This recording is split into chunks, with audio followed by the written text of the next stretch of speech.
আসসালামু আলাইকুম। সুপ্রিয় আলোকরেখার ভাই বোনেরা, আশা করি মহান আল্লাহ পাকের মেহেরবানি ও দয়ায় অনেক ভালো আছেন। আজ আপনাদের সামনে তুলে ধরব, শুধু পরিশ্রম করলেই রিজিক আসে না। রিজিক যেভাবে আসে তা জানতে চাইলে স্কিপ না করে পুরো ভিডিওটি দেখতে থাকুন।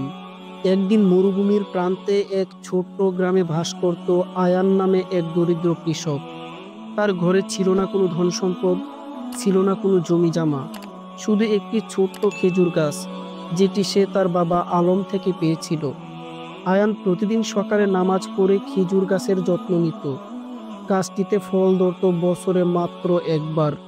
সেই একবারেই সে কিছু খেজুর বাজারে বিক্রি করে পরিবারের জন্য খাবার কিনত। এক বছর প্রচন্ড খরা পড়ল। চারদিকে পানি নেই, ফসল নেই, খেজুরের গাছগুলো শুকিয়ে গেল।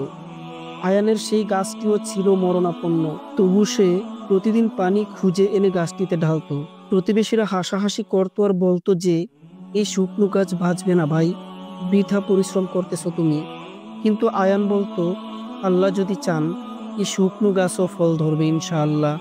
রমজান মাস শুরু হলো।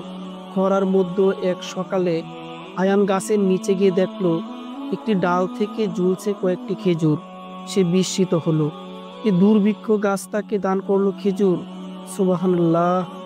তিনি সেজদায় পড়ে গেলেন আর বলতে লাগলেন, হে আল্লাহ, তুমি রিজিক দাতা। খেজুরগুলো ছিল মাত্র এক মুঠো। সে ভাবলো, আমি বাজারে বিক্রি করে চাল কিনতে পারি, কিন্তু রাস্তার পাশে ক্ষুধার্ত যে এতিম ছেলেটা বসে আছে, তাকে যদি দেই। দ্বিধায় পড়ে গেল সে।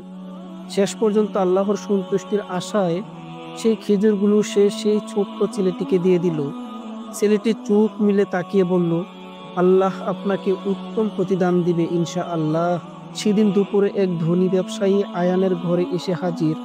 তিনি বললেন, আমি সেই ছেলের অভিভাবক। আপনি যেভাবে তাকে সাহায্য করেছেন, আমি তা শুনে অভিভূত।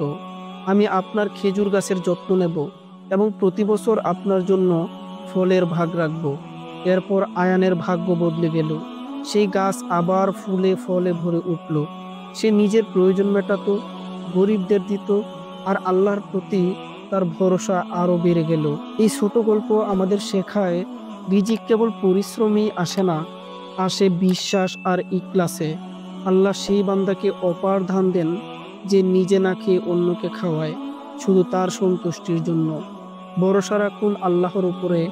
আপনি যদি ভালো কাজ করেন, আল্লাহ আপনাকে এমনভাবে পুরস্কৃত করবেন যেভাবে আপনি কল্পনাও করতে পারেন না।